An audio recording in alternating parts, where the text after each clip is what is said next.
3 Opan Maulana Darmawan. Di sini kami akan mempresentasikan mengenai hasil uji penelitian atas variabel yang kami pilih dari salah satu skripsi kakak tingkat kami yang bernama Dian Noviana Setiawan dengan NPM 1305110117 dengan judul skripsi yaitu pengaruh senioritas dan prestasi kerja terhadap promosi jabatan. Namun sebelum ke pembahasan, saya di sini selaku moderator dan juga perwakilan dari kelompok 6 ingin mengucapkan terima kasih kepada Bapak Haji Mas Duki IRMSI selaku dosen pengampu mata kuliah Statistika 2 yang telah memberikan kesempatan kepada kelompok kami untuk melakukan presentasi pada kesempatan kali ini. Langsung saja ke pembahasan yang pertama yang akan dijabarkan oleh Saudara Opan. Kepadanya saya persilahkan. Sebelumnya saya ingin mengucapkan terima kasih kepada Saudara Nampal Alam Firmansyah yang telah memberikan kesempatan kepada saya untuk menjabarkan hasil uji yang telah kelompok kami lakukan. Yang akan saya jabarkan itu ada 4 uji dari uji asumsi klasik. Yang pertama ada uji normalitas, yang kedua ada uji multikolinearitas, yang ketiga ada uji heteroskedastisitas, dan yang keempat ada uji autokorelasi. Baik, untuk mempersingkat waktu atau mengefisienkan waktu, langsung saja saya akan menjabarkannya satu persatu mulai dari uji normalitas. Uji normalitas memiliki tujuan untuk mengetahui apakah nilai residual yang dihasilkan dari residu distribusi secara normal atau tidak. Model regresi yang baik adalah memiliki residual yang terdistribusi secara normal. Dalam penelitian ini, pengujian normalitas menggunakan rumus Kolmogorov-Smirnov. Dalam hal ini, untuk mengetahui apakah suatu data terdistribusi secara normal adalah jika signifikannya lebih dari 0,05% atau sama dengan signya lebih besar dari 0,05. Baik, untuk kriteria pengujiannya adalah sebagai berikut. Yang pertama, jika uji KS menunjukkan tingkat signifikansi lebih dari 0,05, maka data terdistribusi normal sehingga hipotesis diterima. Kedua, jika uji KS menunjukkan tingkat signifikasi kurang dari 0,05, maka data tidak terdistribusi normal sehingga hipotesis ditolak. Di sini ada hasil dari uji normalitas yang diperoleh tabel one sample Kolmogorov-Smirnov test. Nah, di sini kita lihat asumsinya 0,200. Nah, berdasarkan tabel 1.1 di atas menunjukkan bahwa nilai asumsi total adalah 0,200, nilai tersebut lebih besar dari 0,05, maka dapat disimpulkan bahwa nilai residual terdistribusi normal atau uji normalitas terpenuhi. Dalam penelitian menggunakan Kolmogorov-Smirnov atau KS, pada uji normalitas data juga menggunakan grafik histogram. Berikut adalah grafik histogram hasil uji normalitas data. Nah, ini di sini ada histogramnya, yaitu gambar 2.1 hasil uji normalitas dengan grafik histogram. Nah, berdasarkan gambar 1.1 menunjukkan bahwa data dalam penelitian terdistribusi normal secara grafik histogram berbentuk simetris. Lanjut ke uji yang kedua, yaitu uji multikolinearitas. Dalam model regresi yang baik, seharusnya tidak terjadi korelasi di antara variabel bebas. Uji multikolinearitas bertujuan untuk menguji apakah dalam model regresi ditemukan adanya korelasi antara variabel bebas atau variabel dependen. Uji multikolinearitas dilakukan dengan menggunakan SPSS 25. Berikut adalah hasil uji multikolinearitas. Dengan kriteria jika nilai toleransi yang rendah sama dengan nilai VIF yang tinggi, karena VIF sama dengan toleransi 1/, toleransi, nilai yang sering dipakai untuk menjelaskan adanya multikolinearitas adalah nilai toleransi kurang dari sama dengan 10 atau sama dengan nilai VIF lebih dari sama dengan 10. Berikut adalah hasil dari SPSS, yaitu diperoleh tabel koefisien. Nah, bisa kita lihat di sini ada hasil dari tabel toleransi dan PIF-nya.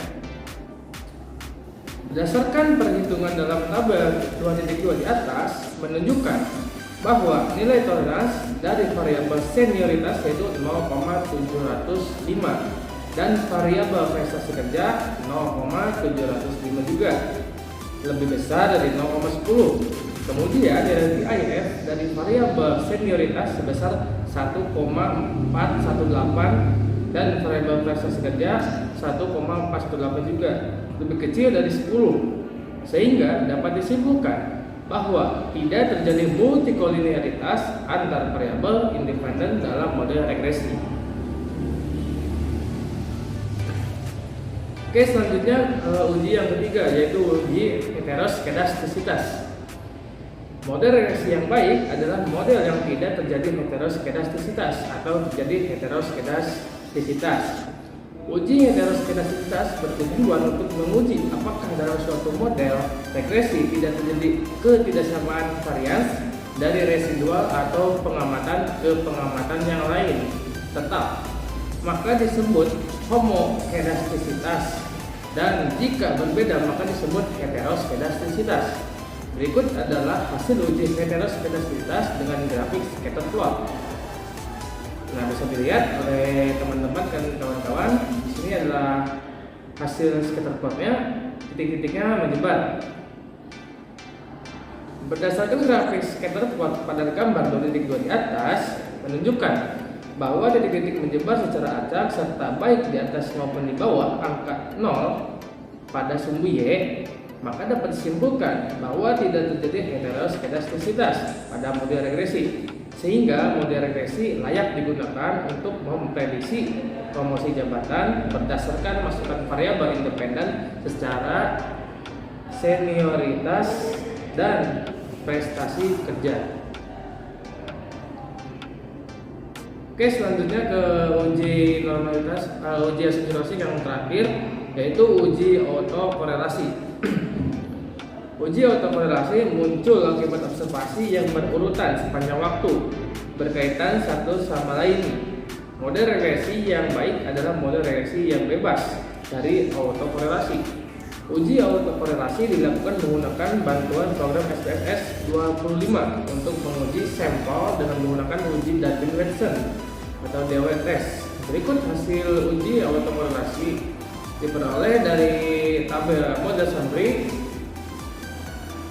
Nah, seperti dilihat pada gambar, berdasarkan hasil analisis dengan menggunakan SPSS 25 pada tabel 2.3 di atas didapat nilai D Darwin-Watson sama dengan 2,018. Nilai DL dan DW dan DU yang tertera di dalam tabel Darwin-Watson untuk N sama dengan 54 dan K sama dengan 2, jumlah variabel independen adalah DL sama dengan 1,4851 dan DU sama dengan 1,6383. Maka persamaan dalam penelitian ini yang sesuai dengan tabel 2.3 adalah D lebih dari DU, di mana 2,018 lebih dari 1,6383, maka tidak terdapat autokorelasi positif, dan D sama dengan D kurang dari 4 dikurangi DU, di mana 2,018 kurang dari 2,3617, maka tidak terdapat autokorelasi negatif, sehingga dapat disimpulkan bahwa dasar keputusannya tidak ditolak, artinya tidak terdapat autokorelasi baik positif maupun negatif. Oke, mungkin cukup yang sekian yang dapat saya sampaikan. Selanjutnya akan dilanjutkan oleh teman saya, yaitu saudara Bapak. Ya, di sini saya akan melanjutkan apa yang telah disampaikan sebelumnya oleh saudara Bapak. Di sini saya akan membacakan atau menerangkan mengenai analisis regresi berganda. di mana analisis regresi berganda ini digunakan untuk mengetahui pengaruh variabel senioritas dan juga prestasi kerja terhadap variabel promosi jabatan. Apakah pengaruhnya signifikan atau tidak dengan melakukan pengujian hipotesis yaitu uji F dan uji T. Syarat sebuah analisis regresi linear dapat digunakan adalah terpenuhinya uji asumsi klasik. Maka model regresi yang akan digunakan adalah Y sama dengan A tambah B1 X1 tambah B2 X2 tambah E, di mana Y sendiri yaitu promosi jabatan, A nilai konstanta, X1 jumlah skor total variabel senioritas, X2 jumlah skor total variabel prestasi kerja, B1 koefisien regresi untuk variabel senioritas, B2 koefisien regresi untuk variabel prestasi kerja, dan E standar error. Seperti pada tabel di sini, yaitu kita menggunakan tabel koefisien.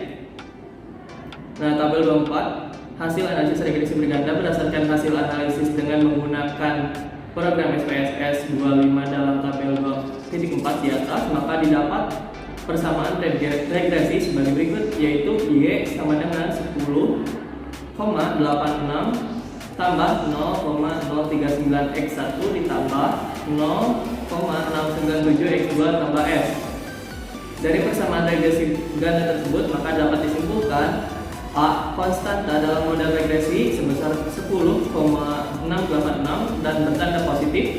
Artinya apabila senioritas dan prestasi kerja bernilai positif, maka promosi jabatan akan bernilai sebesar 10,686. Yang kedua, B, koefisien regresi senioritas yaitu X1 sebesar 0,039 dan bertanda positif. Artinya bahwa penambahan satu satuan pada senioritas, maka promosi jabatan akan bertambah sebesar 0,039. Satuan dengan variabel lain dianggap konstan. Sebaliknya, setiap pengurangan satu satuan dengan variabel senioritas, maka promosi jabatan akan berkurang 0,039 satuan dengan variabel lain dianggap konstan.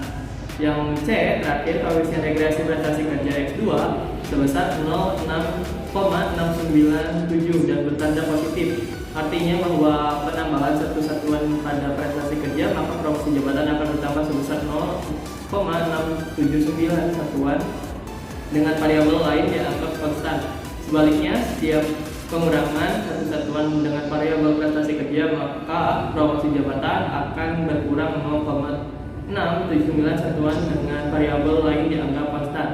Nah, nilai residual S artinya error, bahwa kesalahan dalam memprediksi data sampel yang dilakukan oleh peneliti. Selanjutnya yaitu ada analisis koefisien determinasi. Untuk mengukur seberapa besar kontribusi variabel senioritas dan prestasi kerja berpengaruh terhadap variabel promosi jabatan, dapat dihitung dengan suatu besaran yang disebut koefisien determinasi yang dinyatakan dengan persentase. Untuk menghitung besarnya kontribusi senioritas dan prestasi kerja terhadap promosi jabatan, digunakan rumus koefisien determinasi dengan nilai R yang terdapat pada tabel berikut. Nah, untuk tabelnya sendiri kita menggunakan tabel koefisien, dan untuk dilihat dari yang zero order, partial, dan part. Nah, koefisien determinasi senioritas terhadap promosi jabatan ada rumusnya, yaitu KD sama dengan R kuadrat dikali 1%, di mana R kuadratnya yaitu kita mengambil dari zero order yang senioritas yaitu 0,286 dikuadratkan dikali 1%, yang hasilnya yaitu 8,17%. Nah, hasil perhitungan di atas menunjukkan bahwa besarnya kontribusi senioritas mempengaruhi promosi jabatan adalah sebesar 8,17%.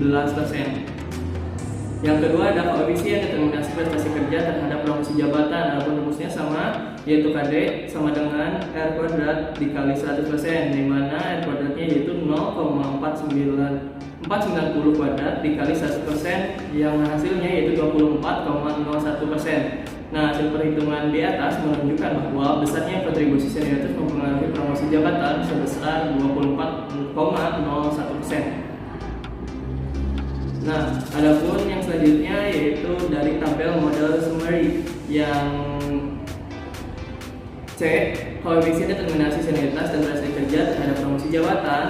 Untuk rumusnya tetap sama, R kuadrat, namun menggunakan R besar yang dikuadratkan dikali 1%, yaitu 0,491 kuadrat kali 1%, yang hasilnya yaitu 24,10%. Nah, hasil perhitungan di atas menunjukkan bahwa besarnya kontribusi senioritas mempengaruhi promosi jabatan adalah sebesar 24,10%. Yang selanjutnya mungkin akan dijelaskan oleh rekan saya, dan cukup sekian yang dapat saya sampaikan. Terima kasih. Wassalamualaikum warahmatullahi wabarakatuh. Di sini saya akan melanjutkan penjelasan dari teman saya yaitu Nova Alfirmansyah. Di sini saya akan menjelaskan tentang uji hipotesis. Dalam pengujian hipotesis kali ini kami menggunakan bantuan program SPSS 25 dengan alat ukur yaitu uji parsial dengan tabel T dan uji simultan dengan tabel uji F. Yang pertama yaitu uji parsial. Uji parsial digunakan untuk menguji hipotesis antara senioritas dan prestasi kerja terhadap promosi jabatan secara individual. Uji parsial ini pada dasarnya menunjukkan seberapa jauh pengaruh variabel independen secara individual menerangkan variabel dependen. Hipotesisnya yaitu ada dua hipotesis, yaitu hipotesis yang pertama hipotesis alfa yaitu berbanding R tidak sama dengan 0, yang berarti senioritas dan prestasi kerja berpengaruh signifikan secara parsial terhadap promosi jabatan. Hipotesis yang kedua yaitu hipotesis 0 berbanding R sama dengan 0. Senioritas dan prestasi kerja tidak berpengaruh signifikan secara parsial terhadap promosi jabatan. Yang derajat kebebasannya yaitu DF sama dengan N-2 yaitu 54 N-nya, dan tadi N-2 sama dengan 52. Dari hasil tabel penelitian menggunakan uji SPSS 25 diperoleh dari tabel 2.7 yaitu diperoleh nilai senioritas X1 memiliki nilai T hitung yang sebesar 0,194 dan T tabel sebesar 2,006 dengan nilai signifikasi 0,874 dan tingkat signifikasi alfa sama dengan 5%. Maka dari hasil perolehan tadi diperoleh T hitung kurang dari T tabel dan nilai signifikasinya yaitu 0,7874 lebih dari 0,05, yang artinya H0 diterima dan H alfa ditolak. Hal ini menunjukkan bahwa senioritas tidak berpengaruh secara signifikan terhadap promosi jabatan. Dengan demikian, hipotesis kedua dapat dibuktikan kebenarannya. Dengan demikian dapat disimpulkan bahwa hipotesis pada penelitian ini tidak dapat disimpulkan kebenarannya. Berdasarkan uji tersebut, maka digunakan kurva uji dua pihak sebagai berikut, yaitu T tabelnya kurang dari T tabelnya T hitungnya lebih T tabel kurang dari T hitung.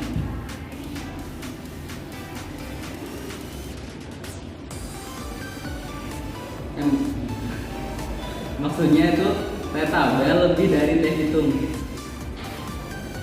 Dan hipotesis yang kesimpulan kedua yaitu dari tabel di 2.7 juga diperoleh bahwa nilai prestasi kerja X2 memiliki T hitung sebesar 3,270 dan T tabel sebesar 2,006 dengan nilai signifikasinya 0,002 dan tingkat signifikasi alfa sama dengan 5%.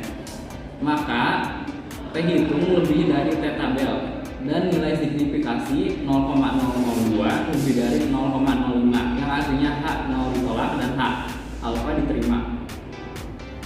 Hal ini menunjukkan bahwa prestasi kerja berpengaruh secara signifikan terhadap promosi jabatan. Dengan demikian, hipotesis pertama dapat dibuktikan kebenarannya dan disimpulkan bahwa hipotesis kedua penelitian ini dapat disimpulkan kebenarannya. Berdasarkan uji hipotesis tersebut, maka diperoleh kurva dua pihak sebagai berikut, yaitu T hitung lebih dari T tabel.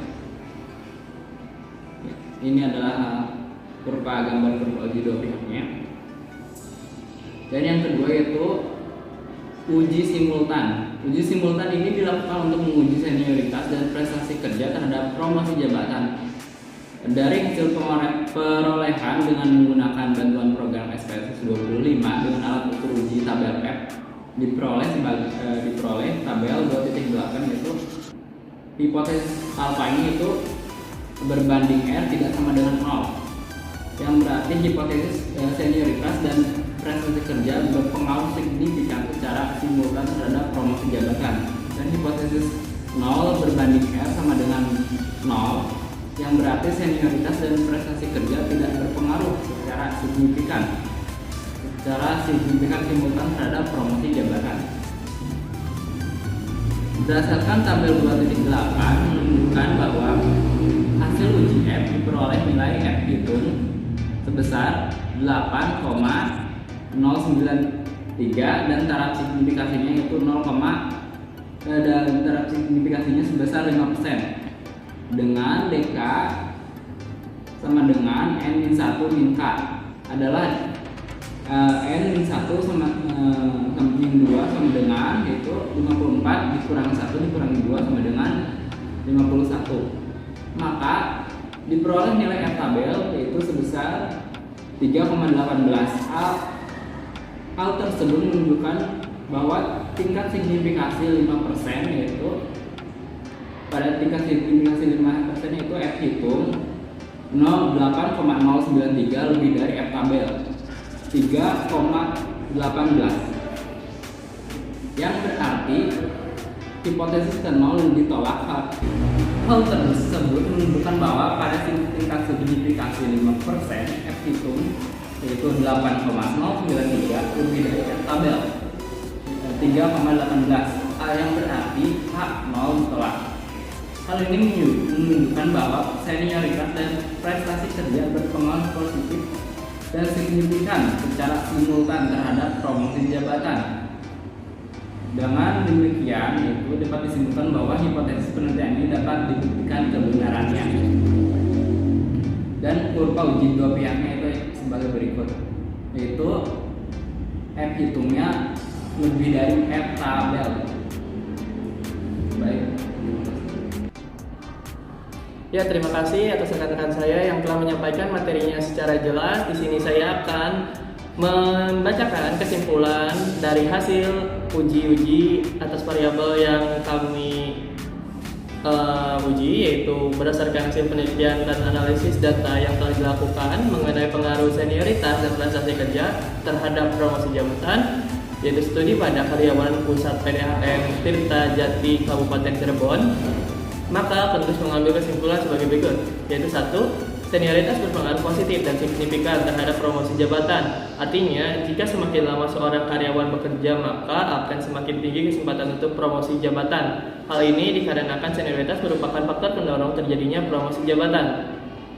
Atasan melihat semakin lama seorang karyawan yang bekerja di perusahaannya, maka seorang atasan merasa karyawan tersebut pantas untuk promosi jabatan. Hal tersebut dikarenakan menurut pandangan atasan, seorang karyawan perlu diperhatikan ketika mereka sangat loyal untuk perusahaannya. Karena terkadang terdapat beberapa karyawan yang tidak loyal terhadap perusahaan, dan sebaliknya, apabila dalam benak atasan merasa tidak senang atau tertarik dengan kinerja karyawan yang kurang loyal terhadap perusahaan, maka dimungkinkan terjadi promosi jabatan sulit dicapai. Dengan demikian disebutkan terdapat pengaruh antara senioritas terhadap promosi jabatan. Yang kedua, prestasi kerja berpengaruh positif dan signifikan terhadap promosi jabatan. Artinya, semakin berprestasi karyawan dalam bekerja, maka semakin tinggi kesempatan untuk mendapatkan promosi jabatan. Hal ini dikarenakan prestasi kerja merupakan faktor pendorong terjadinya promosi jabatan, karena ketika atasan perusahaan melihat karyawan yang berprestasi dalam melakukan pekerjaannya, maka dia akan mendapatkan kesempatan untuk menerima promosi jabatan.